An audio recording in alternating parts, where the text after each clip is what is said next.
Selamat siang Bapak, Ibu, serta saudara sekalian. Kembali lagi di dalam program Biola, Bina Online aja. Ini satu program pembinaan dari Gereja Kristen Indonesia Jalan Maulana Yusuf nomor 20 Bandung. Pada saat ini saya akan membawakan satu tema yang berjudul White Lie atau bohong putih.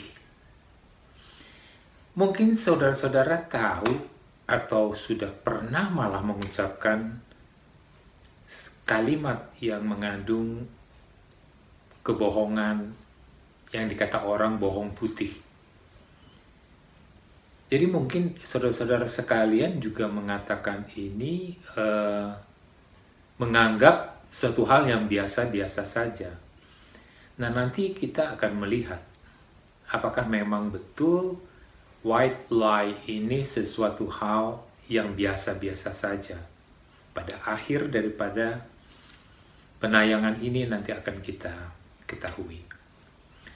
Sebelum kita lanjutkan pembicaraan ini, mari kita tonton sebuah film pendek yang mengandung bohong putih itu sendiri. Mari kita saksikan tayangan berikut.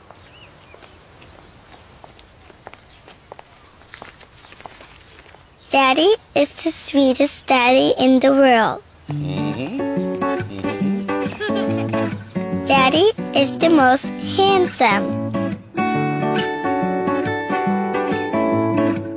The smartest.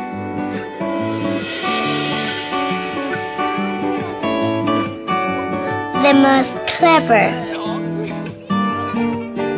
The kindest.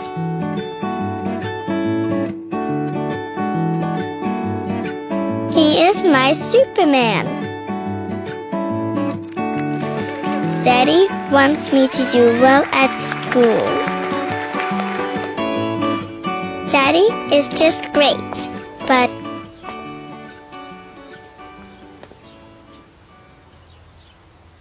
he lies.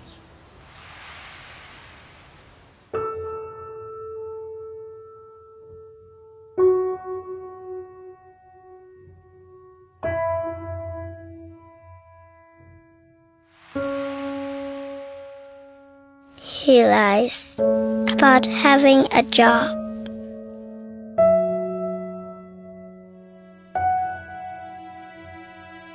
He lies about having money.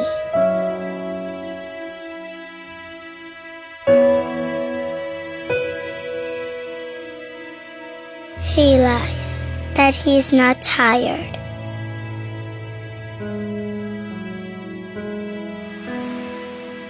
He lies that he's not hungry. He lies that we have everything.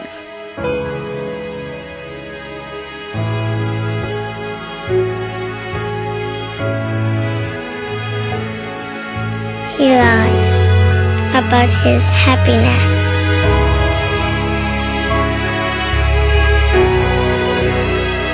He lies because of me.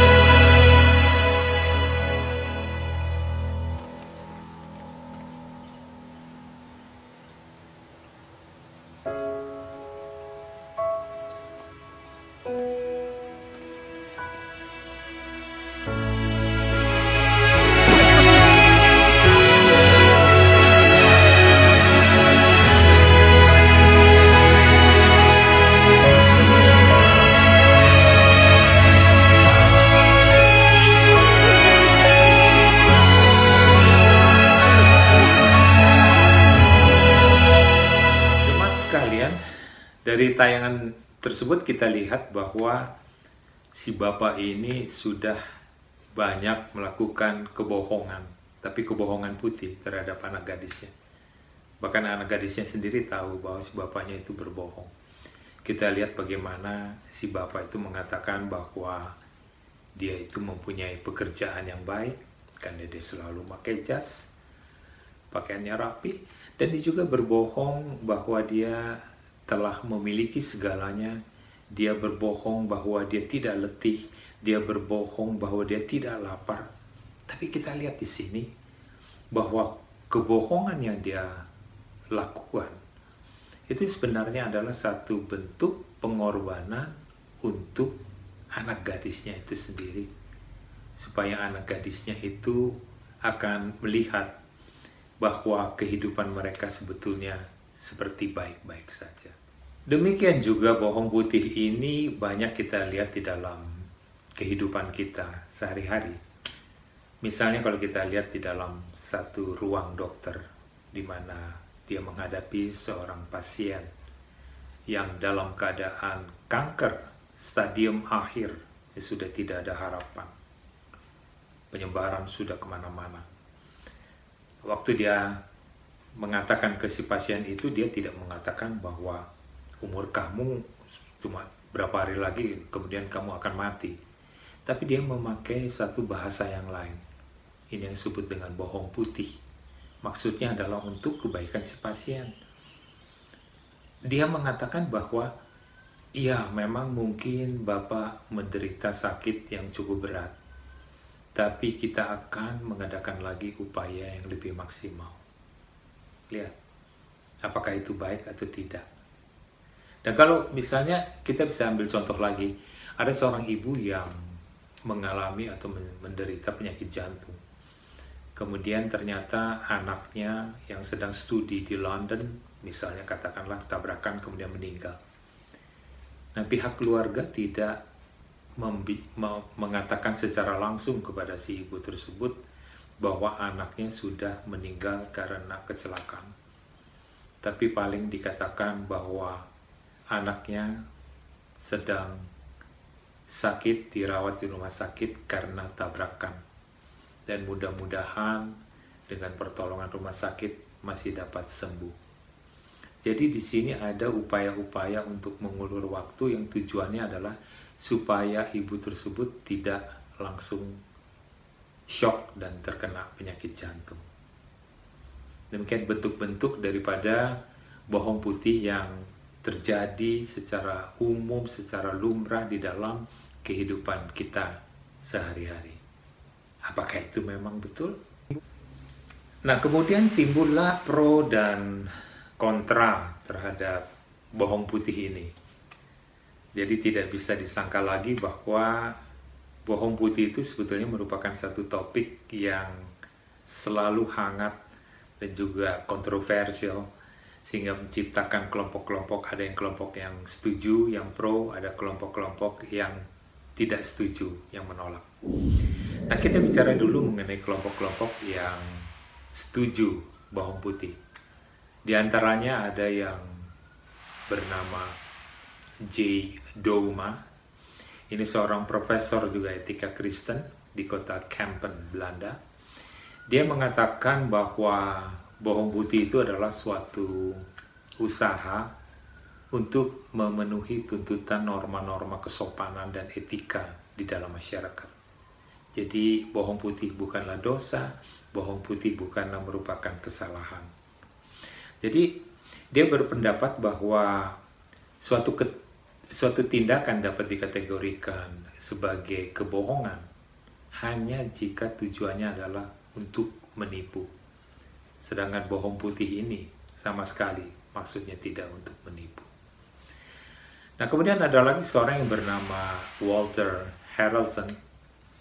Dia berpendapat bahwa seseorang tidak harus selalu mengatakan yang jujur dan menyuarakan seluruh kebenaran. Karena ada kalanya kita perlu melakukan perkataan atau kalimat yang mengandung bohong putih. Ini adalah untuk menghindarkan orang tersebut dari kehancuran hidupnya. Jadi Harrelson itu di dalam argumentasi yang mengatakan bahwa the truth telling often does more harm than good. Jadi sesuatu yang diucapkan yang jujur malah kadang-kadang akan menimbulkan kerugian atau kehancuran atau penderitaan bagi orang yang mendengarnya. Nah, kemudian ada lagi yang kontra. Nah, ini yang jawab, sebetulnya ini merupakan jawaban daripada apakah bohong putih ini dibenarkan atau tidak. Yang kontra tentu saja adalah etika Kristen itu sendiri. Kalau kita lihat, memang etika Kristen juga menekankan di sini kita tidak boleh membuat satu manipulasi kebenaran. Manipulasi kebenaran dilakukan padahal bohong putih ini adalah tujuannya adalah untuk supaya si pendengar tidak mengalami kesedihan, tidak mengalami ketakutan, tidak mengalami sesuatu kondisi yang lebih parah. Tetapi tetap di situ ada unsur manipulasi kebenaran. Dan ini yang tidak dibenarkan oleh etika Kristen. Dan juga kita lihat bahwa si penerima informasi itu berhak untuk mengetahui kebenaran yang berhubungan dengan dirinya sendiri atau dengan orang-orang yang dicintai. Dia berhak untuk menerima kebenaran informasi dan tidak boleh dimanipulasi ke kiri, dimanipulasi ke kanan, ataupun disimpangkan untuk tujuan kebaikan orang tersebut. Sehingga manipulasi terhadap kebenaran itu sebenarnya merupakan satu pelanggaran terhadap kebenaran Allah meskipun dilakukan dalam kondisi terpaksa atau dengan motivasi yang mulia. Jadi seharusnya kepercayaan antara sesama dibangun di atas dasar kebenaran, kejujuran, dan itikat baik. Sehingga hubungan yang dibangun ini dapat berdampak positif bagi keduanya. Adapun kesimpulan yang dapat kita ambil dalam tema ini, yang pertama adalah bahwa bohong putih ini tidak sesuai dengan prinsip etika Kristen karena standar kebenaran Allah ini dikorbankan demi mencapai tujuan dengan mengatakan ketidakbenaran. Jadi kalau ditinjau dari terang Alkitab, bahwa bohong putih ini memenuhi semua kriteria tindakan yang termasuk di dalam kebohongan atau saksi dusta. Karena itu bohong putih termasuk bagian dari kebohongan atau saksi dusta yang dilarang oleh Tuhan secara konsisten. Maka bohong putih dalam hal ini tidak dilakukan oleh orang-orang yang percaya. Kesimpulan yang kedua adalah bahwa tidak dapat disangka lagi bahwa praktek bohong sudah menjadi kebiasaan yang dianggap lumrah di dalam masyarakat. Namun ini tidak berarti bahwa orang percaya boleh begitu saja menggabungkan diri dengan masyarakat yang umumnya menyetujui. Sebaliknya, orang-orang yang percaya itu harus menjadikan kebenaran Allah menjadi standar kehidupan yang tertinggi. Termasuk di dalamnya di sini adalah kebenaran di dalam perkataan dan juga kebenaran di dalam komunikasi. Orang Kristen tidak boleh dipengaruhi oleh dunia.